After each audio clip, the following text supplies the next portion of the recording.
guy in or what? Okay. Come on. Gary Moore, how you doing, mate? All right, hiya, lads, all right. I like the new bell. It looks like Ozzy Osbourne. Between you and me, it's up for the chop, but say nothing, eh? All right, say Come no. to rehearse in the cellar? Yeah. All right, through there, lads, straight down the bottom, turn right. Hello. Hello, mate, all right. Hey, listen there. Well, you're around. You're an expert on sound, aren't you? What do you think? Kind of, yeah. What do you think would make a good sound for a doorbell? Well, have you thought about trying a guitar sound for a doorbell? That might be good. I never thought of that. Well, Could we use one of yours? Yeah. Brilliant. Sure. Well, let's have a look then, mate. Hey, look at these lined up. They're beautiful, aren't they? Yeah, How many have you got altogether? About 25. 25? Yeah. And why have you got these in your collection? What's special about these ones? Some of my old favourites. This one here is my oldest guitar. It's a 1959 Les Paul. I've had this for about 12 years, and it used to belong to Peter Green. You know Albatross, you know this tune? No, don't know.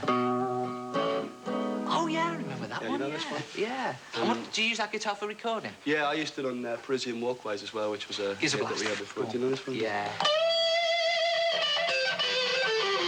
Brilliant. Love it. What about that one? I've seen you use that occasionally.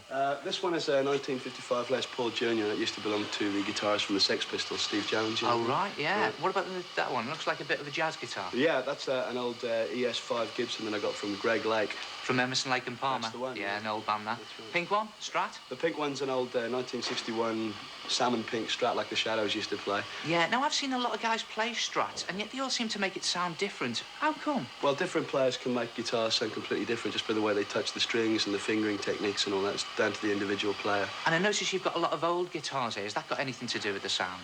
Yeah, well, older guitars tend to sort of mellow with age, you know, as they get older, they get a warmer tone, so I like them. What about the little one? Is that a bit of a joke guitar or a child's guitar? Yeah, that's really just like a novelty. I picked it up in Tokyo for about $2 bob, you know. It was sort of sitting in a shop there, but you can't really play it properly.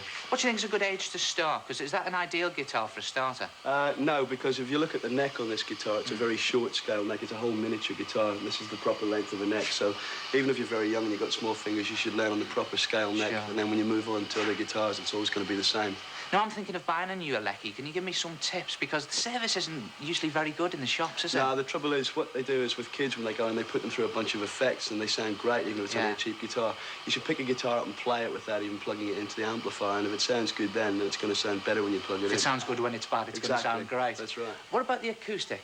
Is that part of your collection? Well, that was like a present, but the thing about that is I haven't got anywhere to put this. As you said, I've got a vast collection of guitars, so I was thinking... You're not giving it away, are you? Well, I was thinking about it, actually. You're joking? Well... No, I couldn't take that off you, mate, because I've already got an acoustic, but I know someone who will. Do you hear that, then? Gary Moore, the man himself, is going to give away his guitar. So what I'm going to do, if it's a Gary Moore guitar, we're going to have a Gary Moore competition. I'll think of a question to ask you. I know, obvious one, isn't it? What was the old famous band that Gary used to be in before he formed his own band? Quite an easy one, so you got to cast your mind back. I promise you I won't enter the competition because I fancy that guitar myself.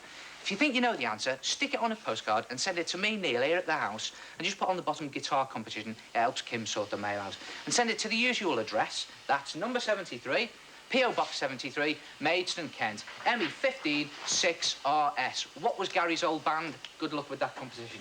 Right, doorbell. Give us a few little effects and that. I know you just don't play straight on stage. You've got some tricks lined up. Yeah, I use some different sound effects. Let's hear some tricks. This is like a police siren.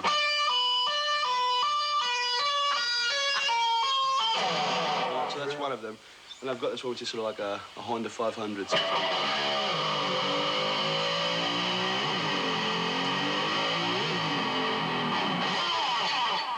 Fall off. Right. Got another one. Well, this is one like it's kind of like a dive bomber effect. And you just hit one of these harmonics.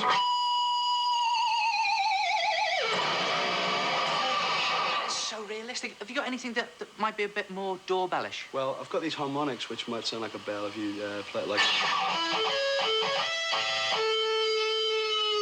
Brilliant. That's the one. You play it, I'll record it.